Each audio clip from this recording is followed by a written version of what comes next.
I just want to know, like, how'd you find your way into the stock market? All right, so my background in the stock market started. I was 16 years old in the 10th grade. I had a personal finance class that was required in my high school, and they were kind of giving some entry level information on stocks and real estate, like building your credit, things like that. It wasn't real in depth stuff, like I said, just surface level. But for me, I knew I wanted to make money, so I knew that was something like I wanted to tap into. I just didn't really have the money or I didn't have the capital or all the resources to make moves at the time. But I knew like this is something I want to tap into later on down the line. So I started making some money for myself when I was 18, working at Domino's, mostly delivering pizzas. And then I was able to save up some money and put some into the stock market, start investing, do a little bit of swing trading. And then I finally worked my way up to options trading from there. Hey man, that's really, really, really dope and really important. Just because I know on our platform we speak about and just stress about how important it is to get this information to the younger generation. And it's really dope that you were able to receive it and you were able to have that foresight and say, this is a way like to really make some money and really to grow. And you took the money that you were making at a 9 to 5 and you sound very, very much more responsible than I was at the age of 18. I didn't have no knowledge of the stock market, and every time I was getting paid, I was going do some bullshit. Yeah, like some total bullshit. So I just want to commend you for that foresight and being able to see that, oh man, if I really do this right, I can really make some money in this. Yeah, definitely. Being able to start young was a blessing. Like you said, a lot of young guys just end up, partying and, blowing their money on things they don't need. I'm not gonna say I'm not perfect. I was doing a little bit of that at first. I was, spending money, and I was like part time, kind of interested in the stock market, putting a little bit of money in. But once I really started seeing some returns, I realized like, if I just cut out all the partying and all the unnecessary spending, like I can really take this to another level. Yeah.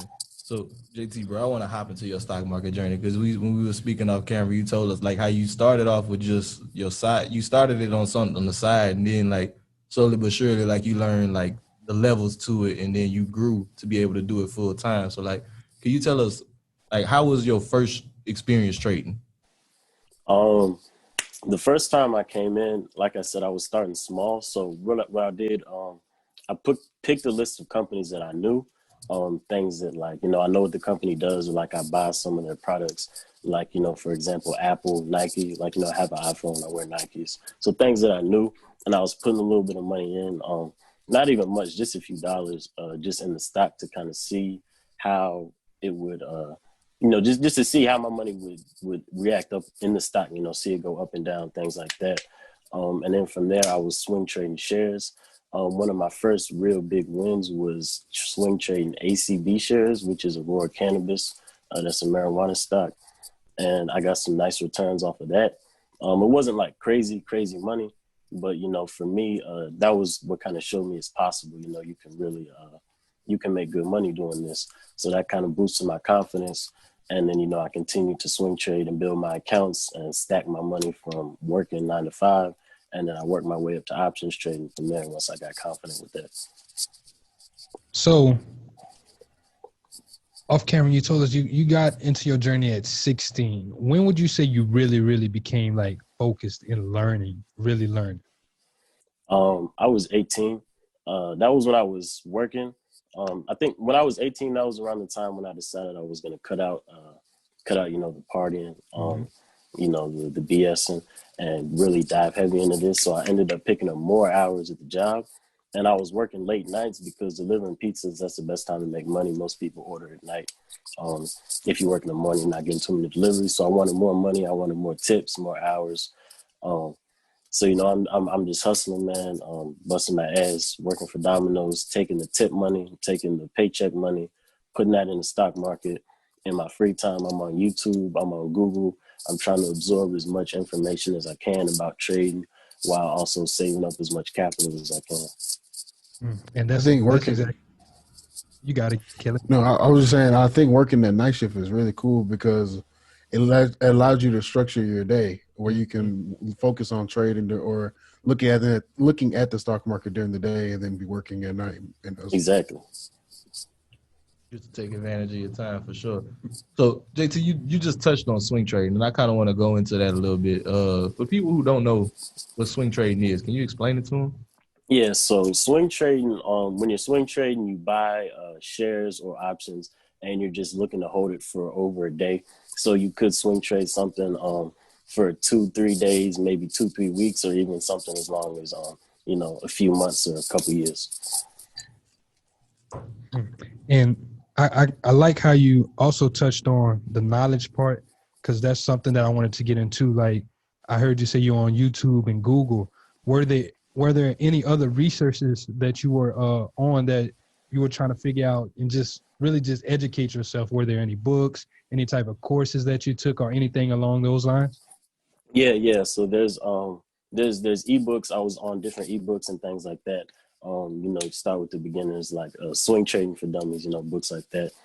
There's thousands of stock market books, different ebooks. I posted some on Twitter that I like. But I'm a visual learner. So for me, YouTube is one of my biggest helps, because you get to see what's happening while it's being explained. So I give a lot of credit to YouTube. But I was all over the internet, man, learning. And Twitter is a good resource too if you follow the right people. There's lots of traders on Twitter. Lots of people talking about the stock market on there all the time. Most def. So, Yeah. what you got, Jared? Oh, no, I was just going to ask, you said, so you started with swing trading, you started kind of rocking with that. What made you end up going from swing trading to options trading? So options trading, it's a little more riskier than trading shares, but you can have higher returns. And I knew it was riskier, so I wanted to build my confidence up with swing trading, smaller positions, and build my capital up so I could save more money, because I knew with options it's a bigger risk. So if I were to lose some money, I wanted to make sure I had an emergency fund saved. So really, once I got confident with swing trading, and I also had a good amount of capital saved up, that's when I decided to jump into options. And for those who don't know exactly what options are, can you explain that to our viewers or listeners? Yeah. So an option contract, it gives you the right to buy or sell 100 shares of a stock at a certain price on a certain date. As options traders, we're usually not looking to exercise a contract. So we're not looking to buy the 100 shares. We just buy and sell the value of the contracts, which is called premium. So you can buy a full share of, you can buy an option contract and hold the whole 100 shares. Yeah, you can execute contracts. It takes a good amount of capital, because 100 shares. It's going to be different depending on the stock, but usually if you have a lot of capital, but like I said, just as options traders, we don't really look to exercise the contracts. Yeah, because I mean, one of the big advantages of options is that you can take a smaller amount of money and trade it up on the movement of a stock. Like you can make your money out the derivative. Like I've seen, this options been going crazy. You'll see people, they'll get like 50, 60, 100% returns off of like $150, $200 on a stock price, the stock that may have traded for like $20, $30 a share or something like that. Right. I've had option plays where I put in $100 and I got out over $1,000 in return. So, you can use small amounts of money to get more return than you would necessarily buying shares.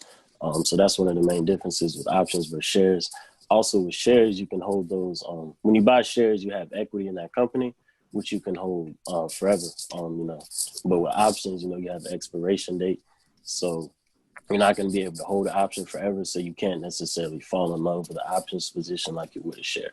So options is quicker money, it's in and out. And with shares, it's investing, it's long term. And I'm glad that you said that, the quick money versus the long term, because I see a lot of people right now, they're thinking that getting into the stock market equates to, oh, I'll get rich really fast, or I'll be able to really just double and flip my money. But like you said, there's that risk whenever you're really just trying to double and really flip your money. At the same amount of time, you can make that $1,000 return but at the same time, you can be out of that 100 like just like that. Yeah. So options trading, is risky. You can lose a lot of money real fast if you don't know what you're doing, if you don't have risk management, if you're not setting stop losses, and the stop loss is basically if your option contract drops by a certain amount, by a certain price, it'll just automatically cut it. So say you put $1,000 into an option trade, you have a 20% stop loss, it drops $200, it automatically cuts it, then you still have $800 left to use instead of just letting that 1,000 go to zero. So things like that can help you, preserve capital in the options market. A lot of people need to take advantage of those stop losses, man. Stop losses will help a lot of people out. Yeah, you got to protect your capital, man. You don't have to let every bad trade just go all the way to zero. And I'm kind of glad that you brought that part up too, because I wanted to know, like, were there any struggles or any trades that you really just fucked up on, but it gave you that knowledge and that insight to be a better trader for the future? Yeah, definitely, especially early on, because I was taking big risks, just off the fact that, I know I'm young, I don't have kids, I don't have a wife. I had like bills, like regular, 18, 19-year-old bills, but nothing like I'm not paying a mortgage. So I was being kind of aggressive at first, and I learned some expensive lessons. Looking back on it, I should have been paper trading. Paper trading is trading with virtual money. So you can learn, you can trade options, but it's simulated, so you're not risking any real capital. But at the same time, I think, that just helped me learn a lot faster. I learned lessons because when it's my real money at risk, I'm able to learn more than I think I would have just with virtual money. It hurt a little bit more. Yeah. You don't really care. It's like you lose some virtual money. It's like, okay, it doesn't hurt as bad as losing real money. So you'll still be able to pay the bills, but if you lose that real money, then you got to figure out how to make it back. Yeah, but I definitely, just take those losses on. Those were just lessons, man, for me.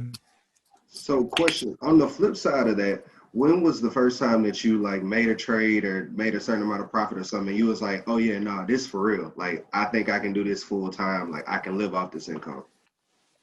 I had made $6,000 in a day on one trade, on one options play.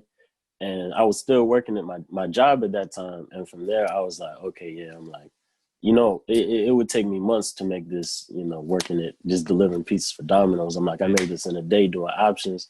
That just, that really showed me, like, not only is it possible to make money doing this, but like you can really, if you really take the time and really learn, like you can level up so fast doing this. I'm like, there's just opportunities, man. Once you get a first big win, you just see that it's possible, man. Yeah. So how long had you been trading at that point when you like made that? That was the middle of not the middle. I want to say the middle of 2019. So I had been trading for over a year, like a year and a half, like as far as full time and not just kind of part time in and out. I got you. That's dope. Yeah, I asked that for a specific purpose because I wanted to know, number one, when that moment hit for you, but number two, I wanted the audience to realize like how long it took for that to happen. Like you're not just gonna get it, just first starting out or anything like that. Like, or you might be inconsistent as a trader, but for you to be able to get to a point to where like you can live off of this and this can be a full-time income, you probably want to do, a considerable amount of research and education and practice. Yeah, definitely. So, it's a lot of people, you can jump into the market with no experience and you might luck your way into a huge win. You might luck your way into $5,000, $10,000 gain in one day and think like, oh yeah, I'm going to quit my job and do this full time. But what you got to realize is making one big win doesn't make you a good trader. Being consistent, having consistent wins is what makes you a good trader. So, I think generally, 6 months to a year of consistent profits, on top of having, 6 months to a year of savings, of your expenses saved up is something that you should have before you really decide to jump into this full time and decide you want to be a full time trader. Because So yeah, I want to touch on, I said having a savings. Having a savings is real important because if you jump into the market with your last bit of money and you come in with the mentality like, all right, I have to make these flips, I have to get these profits, otherwise I'm not going to be able to pay rent next month, or I'm not going to be able to put food on the table. You have a survival mindset, and then that's not something you ever want to have in trading, because a huge part of trading is just mentality, psychology. So if you come in there with that mentality, you're most likely going to end up losing bread.